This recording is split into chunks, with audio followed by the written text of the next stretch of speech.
अच्छा जी, मैंने इस वीडियो में ना आप लोगों के साथ एक बहुत ही फैंसी किस्म की लर्निंग टेक्निक डिस्कस करनी है।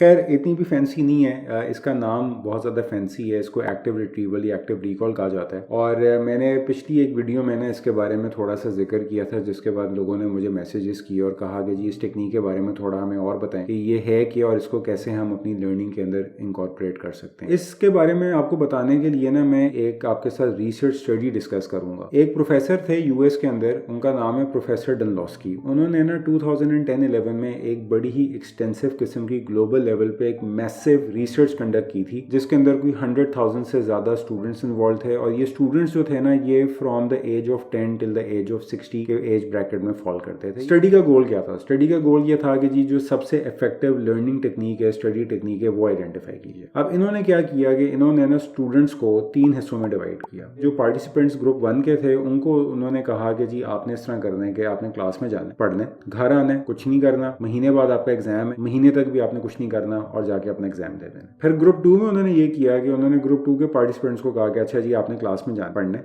फिर आपने घर आना है, घर आके आपने नोट्स बनाने, नोट्स बनाने के बाद उन नोट्स को पढ़ना है और 1 महीने तक हर हफ्ते एक दफा आपने उन नोट्स को रिवाइज करना है और फिर महीने बाद जाके आपने अपना एग्जाम दे देना। जो ग्रुप 3 के पार्टिसिपेंट्स थे ना, उनको उन्होंने कहा कि आपने क्लास में जाना है, पढ़ना है, घर आना है, नोट्स बनाने, नोट्स को पढ़ना है, उसके बाद आपने उसी दिन नोट्स को पढ़ने के बाद एक प्रैक्टिस एग्जाम देना और प्रैक्टिस एग्जाम देने के बाद एक्चुअल एग्जाम तक आपने कुछ नहीं पढ़ना। अब जब इस स्टडी की फाइंडिंग्स आई तो वो बड़ी शॉकिंग थी। जो ग्रुप 3 के पार्टिसिपेंट्स थे ना, वो बेस्ट परफॉर्मर्स थे। ऑब्वियसली ग्रुप 1 के पार्टिसिपेंट्स जो थे वो वर्स्ट परफॉर्मर्स थे और जो ग्रुप 3 के परफॉर्मर्स थे ना, उनकी ग्रुप 2 के परफॉर्मर्स के ऊपर तकरीबन 20 से 30% की इंप्रूवमेंट थी इन देयर ग्रेड्स। और इससे भी ज्यादा मैं आपको एक इंटरेस्टिंग चीज बताता हूँ। इसी स्टडी का एक फेज 2 डनलॉस्की ने कंडक्ट किया। वो फेज 2 क्या था? वो ये था कि फेज 1 के अंदर जिन स्टूडेंट्स ने महीने बाद एग्जाम दिया था, उनको ना डनलॉस्की ने एग्जाम के रिजल्ट्स नहीं दिखाए, बल्कि दिखाने से पहले उसने उनसे एक सवाल किया, एक सर्वे किया। उसने उनसे कहा कि अच्छा जी आप बताएं कि आपके ख्याल में ये जो मैंने 3 ग्रुप्स में स्टूडेंट्स को डिवाइड किया था, इसमें सबसे ज्यादा इफेक्टिव स्टडी टेक्निक कौन सी थी? ग्रुप 1, ग्रुप 2, ग्रुप 3, तीनों ग्रुप के तकरीबन तमाम स्टूडेंट्स ने ये कहा कि जो ग्रुप 2 की स्टडी टेक्निक थी ना, वो हमारे ख्याल में सबसे ज्यादा इफेक्टिव है। यानी कि ग्रुप 3 वाले जो बच्चे थे जिनका सबसे ज्यादा स्कोर था, यानी कि ऑन एवरेज 25 to 30% वो ग्रुप 2 के स्टूडेंट्स पे स्कोर इंप्रूव करके बैठे हुए थे, वो भी ये कह रहे थे कि जी जो ग्रुप 2 के स्टूडेंट्स हैं ना, उनकी स्टडी टेक्निक हमारे ख्याल में सबसे ज्यादा इफेक्टिव है। और ये चीज ना कोई ज्यादा शॉकिंग नहीं है। ये मैं आपको अपने भी एक्सपीरियंस में बताता हूँ कि मैंने 10-12 सालों में इतने स्टूडेंट्स को पढ़ाया है। जब भी मैं स्टूडेंट्स को फोर्स करता था ना कि वो प्रैक्टिस एग्जाम दें, क्लास के बाद रुक जाएं, हम एक टेस्ट कर लेते हैं या क्विज कर लेते हैं, तो वो बहाने करना शुरू कर देते थे। वो कहते थे कि किसी की तबीयत खराब हो जाती थी, कोई क्लास से एब्सेंट हो जाता था, किसी के घर में कोई पर्सनल इंसिडेंट हो जाता था। लेकिन लोग जो थे ना, स्टूडेंट्स जो थे, वो हर मुमकिन कोशिश करते थे कि हम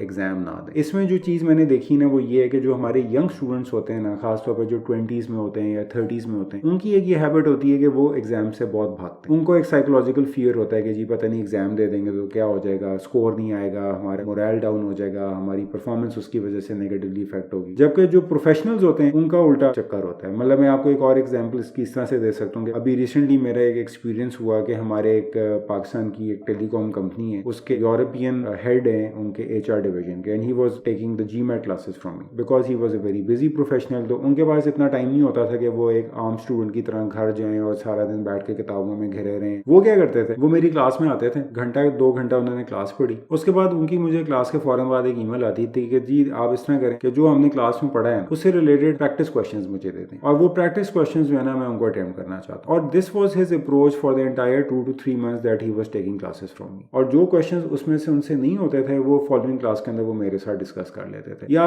इवन अगर वो डिस्कस नहीं भी करते थे तो वो अपनी तरफ से एक एफर्ट पुट करते थे before coming to the class कि वो उनका आंसर फिगर आउट करें। और उन्होंने कोई और किताबें नहीं पढ़ी, ना उन्होंने कभी नोट्स बनाए, ना उन्होंने कभी मेरे लेक्चर्स को एज सच कोई 3-4 किताबों से जाके रिव्यू किया। और रिजल्ट क्या था कि 3 महीने के बाद जब उन्होंने जाके अपना एग्जाम दिया तो उनका जो स्कोर था वो बाकी लोगों के निस्बत जो कि बड़े यंग थे, उनकी उनसे एज में आधी उम्रों के थे, 21-22 ईयर्स के लड़कों से उनके ज्यादा स्कोर आ रहे थे। और ये चीज मैंने हर इस तरह के बंदे में देखी। जो लोग 15-20 साल से इंडस्ट्री में बैठे हुए हैं, काम कर रहे हैं, वो जब मेरे पास आते हैं क्लासेस पढ़ने, तो उनकी एक ये हैबिट होती है कि वो सबसे पहले मुझे ये कहते हैं कि जी हमारे पास बड़ा लिमिटेड टाइम है, हम उस टाइम को इस तरह से यूटिलाइज नहीं करना चाहते कि हम जाके किताबें पढ़ना शुरू कर दें। आप इस तरह करें कि आप हमें ज्यादा से ज्यादा क्वेश्चंस दें, प्रैक्टिस क्वेश्चंस दें, एग्जाम्स दें, टाइम्ड एग्जाम्स दें, हम वो करेंगे, उसके अंदर जो हमारे मसले आएंगे हम आके आपके साथ उनको डिस्कस कर लेंगे। और मेरे ख्याल में कि जो वर्किंग प्रोफेशनल्स होते हैं ना, वो टेस्टों से घबराते नहीं है, क्योंकि उन्होंने जिंदगी में इतने इतने बड़े टेस्ट दिए हुए होते हैं पर्सनल लेवल पे भी और प्रोफेशनल लेवल पे भी, कि वो इस तरह के छोटे मोटे लर्निंग टेस्ट वगैरह से नहीं कर रहे होते। जबकि जो यंग बेचारे स्टूडेंट्स होते हैं या यंग प्रोफेशनल्स होते हैं, उनको सामने जब मैं टेस्ट रखता हूँ तो वो बहाने करना शुरू कर देते हैं कि नहीं जी अभी तो हमने पढ़ा नहीं है, अभी तो जी हमें याद नहीं है, अभी तो जी हमने रिवाइज करना है, रिवाइज करने के बाद हम टेस्ट करेंगे। तो ये जो स्टडी थी डनलॉस्की की, इसने ये चीज़ साबित की है कि देखें जी आपको कोई ज़रूरत नहीं है 4-4 दफ़ा 10-10 दफ़ा नोट्स को रिवाइज करने की, रिव्यू करने की। आप सिंपली ये काम करें, क्लास में जाएं, पढ़ें, घर आएँ, नोट्स बनाएं, उसके बाद अपने आप को नोट्स के ऊपर टेस्ट कर लें, प्रैक्टिस क्वेश्चंस अपने प्रोफेसर से ले लें, उसके ऊपर अपने आप को टेस्ट कर लें, and then you move on to the next topic. और सवाल ये आता है कि ये इतनी इफेक्टिव है क्यों? इसका भी आंसर डनलॉस्की ने हमें दे दिया है। डनलॉस्की की स्टडी के अंदर उसके साथ बहुत सारे और रिसर्चर्स भी इन्वॉल्व थे, जिसमें से कुछ साइकोलॉजिस्ट थे। और साइकोलॉजिस्ट का ये कहना है कि ब्रेन जो है ना वो इस तरह की एक चीज़ है कि जिसके अंदर अगर आप इंफॉर्मेशन डालने के बजाय उसमें से रिट्रीव करने की कोशिश करें तो वो ज़्यादा उसके जो न्यूरल कनेक्शंस हैं वो स्ट्रॉन्ग होते हैं। यानी कि कहने का मतलब ये है कि देखें जब हम इंफॉर्मेशन को पढ़ रहे होते हैं या बार बार पढ़ रहे होते हैं ना, तो हम ब्रेन के अंदर अपनी इंफॉर्मेशन को फीड कर रहे होते हैं। लेकिन साइकोलॉजिस्ट ये कहते हैं कि जितना ज़्यादा आप एफर्ट करेंगे ना ब्रेन से इंफॉर्मेशन को एक्सट्रैक्ट करने में, उतना ज़्यादा आपकी जो लर्निंग है ना वो सॉलिड होती है। और ये जो एक्टिव रिकॉल है या जो टेस्टिंग है या सेल्फ क्विजिंग है, this is all putting an effort to retrieve information from your brain. और जो रीडिंग है, रीडिंग है, नोट्स पढ़ना, चीज़ों को हाईलाइट करना, रिवाइज करना, दिस इज ऑल पैसिव। आप इसमें सिर्फ इंफॉर्मेशन ब्रेन में डाल रहे हैं, उसको रिट्रीव नहीं कर रहे। और मैं ना 2-3 चीज़ें आपको सजेस्ट करूंगा कि आप किस तरह से एक्टिव रिकॉल को अपनी स्टडी हैबिट्स का पार्ट बना सकते हैं। एक तो जिस तरह मैंने आपको बता दिया कि आप ज़्यादा से ज़्यादा प्रैक्टिस एग्जाम्स दें, हर क्लास के बाद नोट्स पढ़ने के बाद अपने आप को आप टेस्ट करें। दूसरा तरीका पता है क्या कर सकते हैं, ये भी बड़ा ज़बरदस्त तरीका है। वो ये है कि आप जिस टाइम पे कोई फॉर एग्जाम्पल आप घर में बैठे कोई बुक पढ़ रहे हैं, ठीक है, you are learning something, you are reading a paragraph, आपने कोई चैप्टर पढ़ा, कोई टॉपिक पढ़ा, उसके बाद ना उसी वक्त आप बुक को अपनी बंद कर दें। और बुक को बंद करने के बाद ना आपने जो पढ़ा है ना उस इन्फॉर्मेशन को अपने ब्रेन से रिट्रीव करके अपने नोट्स बनाएं, अपने कॉन्सेप्ट्स लिखें, और फिर उसके बाद बुक को दोबारा खोलने के बाद वेरीफाई करेंगे जो बुक में था और जो आपने लिखा है उसके अंदर कोई गैप्स हैं, अगर गैप्स हैं उनको फिल करें। और इसी तरह आप अपने आप को जो है ना ज़्यादा से ज़्यादा बुक बंद करके नोट्स बनाने की हैबिट डालें। अब टिपिकली स्टूडेंट्स क्या कर रहे होते हैं कि बुक भी साथ खोली होती है, साथ उसी के अंदर नोट्स बन रहे हैं, बुक को देखते देखते साथ नोट्स बनाई जाते हैं। ये चीज़ इफेक्टिव नहीं है। और फिर आप फ्लैश कार्ड्स भी यूज़ कर सकते हैं। फ्लैश कार्ड्स के बारे में मैंने एक बड़ी डिटेल वीडियो पहले भी की थी, उसका भी लिंक मैं आपको दे देता हूँ। और तीसरी एक और चीज़ है जिसके बारे में मैं एक डिटेल वीडियो आगे भी करूँगा, वो ये है कि एक कॉर्नेल नोट टेकिंग मेथड है। जब मैं बैक इन 2007-8-9 कॉर्नेल में गया था अपना मास्टर्स करने, तो पहले महीना ना हमें एक क्लास कराई जाती थी जिसका नाम था कॉर्नेल नोट टेकिंग मेथड। और वो क्या होता था कि उसमें हमें सिंपली पता है क्या पढ़ाया जाता था, वो ये पढ़ाया जाता था कि आपने पढ़ना कैसे, और वो कैसे पढ़ना है आपने, कि आपने जब क्लास में होना है ना और प्रोफेसर आपको पढ़ा रहा है तो हमें ये सिखाया जाता था कि आपने प्रोफेसर के जो लेक्चर है ना उसको कॉपी नहीं करना। वो जो स्लाइड्स वो पढ़ा रहा है वो आपको स्लाइड्स मिल जाएंगी ईमेल के थ्रू,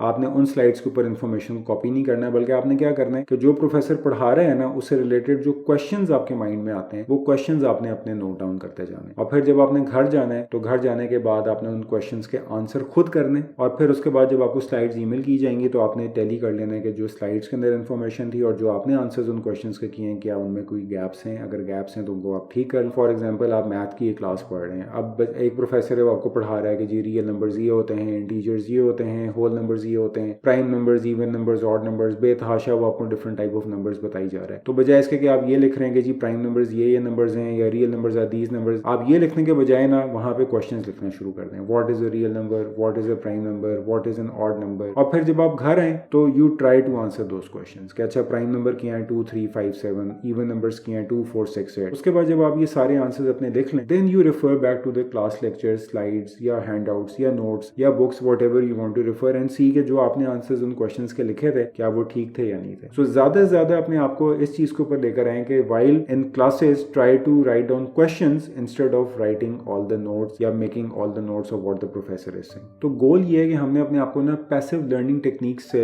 एक्टिव लर्निंग टेक्निक्स की तरफ लेके जाना। हो सकता है कि इनिशियली वो करना मुश्किल हो क्योंकि ये हमारी हैबिट नहीं है, हमारी ज्यादा हैबिट जो है वो चीजों को पैसिवली पढ़ने की है। तो हो सकता है कि शुरू में आपको थोड़ा सा इसकी वजह से चैलेंज आए, आप स्ट्रगल करें, लेकिन मेरे ख्याल में अगर आप कुछ महीने इन टेक्निक्स को इनकॉर्पोरेट करते जाएं तो इवेंचुअली ये आपकी न्यू हैबिट का पार्ट जो है ना वो बन जाएंगी। और अगर आपके किसी किस्म के कोई क्वेश्चन है regarding any of the information in this video वो आप मुझसे जरूर शेयर कीजिएगा। बाय द वे मैंने ये रिसर्च का लिंक भी डिस्क्रिप्शन में शेयर कर दिया हुआ है, और जो पुरानी मेरी वीडियोस थी जिनमें मैंने फ्लैश कार्ड्स का एक्टिव रिकॉल के बारे में थोड़ा सा जिक्र किया था वो भी मैंने लिंक नीचे डिस्क्रिप्शन में शेयर कर दिए हैं। अगर आप उनको भी देखना चाहते हैं तो आई वुड रियली रिकमेंड कि कम से कम इस रिसर्च को आप जरूर डिटेल में पढ़िएगा ताकि आपको एक कॉन्फिडेंस मिले, एक मोटिवेशन मिले कि इस तरह से एक्टिव रिट्रीवल और एक्टिव रिकॉल करके आप अपनी परफॉर्मेंस और अपने ग्रेड्स को इन्हेंस कर सकते हैं।